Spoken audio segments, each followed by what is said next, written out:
All right, this third portion is actually inspired by the artist named Chuck Anderson.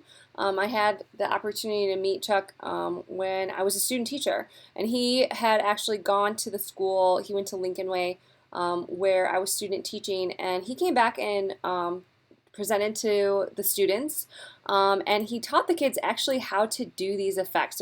He actually has some more tutorials online how he gets all these effects. But Chuck, right out of high school, started doing some work for some Chicago bands, and then he got some opportunities.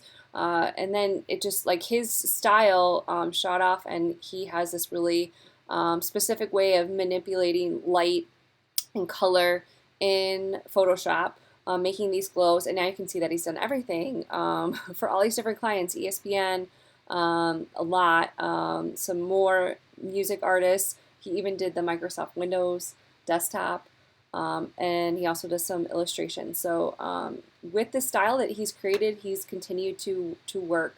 So we're gonna go over how he kind of makes these streaks. This is probably a good example of how he makes these light streaks and these stars, and we're going to add those features to our photo montage. So leaving off, I'm going to create a new layer. So next to the trash can, I have this little icon. If I select it, it's going to let me make a new blank layer. I'm going to call this one stars, and I'm going to go to my paintbrush, pick the brush tool. I'm going to make sure that the inside of my star is white, and I'm going to check the values of my brush. So I want to decrease the size, and I want to bring down the hardness to 0. So I want a really soft edge. And before I actually start making the stars, I want to give it an outer glow. So with the stars layer selected, I'm going to go down to FX and pick outer glow. And I'm actually going to leave it to match my insect. I'm going to leave it the blending mode and the opacity and the color all the same, and hit OK. So I'm now going to select just once behind the insect, and it's going to make a star.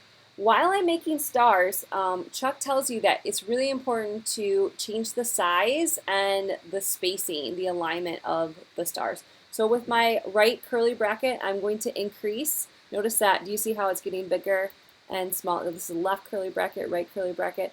So I'm just going to make it a little bit bigger. Click once again. Notice we see the outer glow. I'm going to make it smaller and click again. I'm going to make it bigger and maybe right here, and smaller, and click again, and maybe even smaller this time, and maybe a bigger one right here. And now I have this nice trail of stars behind the insect. The last thing I'm going to do is add another layer. This one we're going to call streaks. And again, it's this blank layer.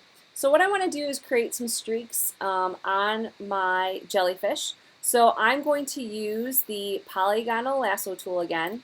And I'm going to hit Command negative to zoom out. And what I'm going to do is I'm going to make a selection. I'm going to make this triangle here, and I'm just clicking, and I'm going to go back to that very first point I made. It makes a selection. I'm then going to take my paintbrush, and this time I'm going to pick some vibrant colors, not white. And I want to increase the size of my brush. I'm hitting the right curly bracket to increase the brush size. And notice that only that very tiny edge of the brush is inside the selection, and I'm just going to click once. And notice that it made that pink. I'm going to change the color again, maybe yellow, and I'm going to click again, and I'm going to do it one more time with like a green. That looks good. And then at the very bottom, click again. And so it's still selected, so I have to hit Command D to unselect, and then I can hit Command T, and that's going to bring up our transform. And now I can move this right here and maybe rotate it. I'm going to hit return, and there's that streak. I can even duplicate it, Command J, and I can bring it over and rotate it over here. And I'm going to do it one more time, Command J, and bring it over here make it slightly smaller.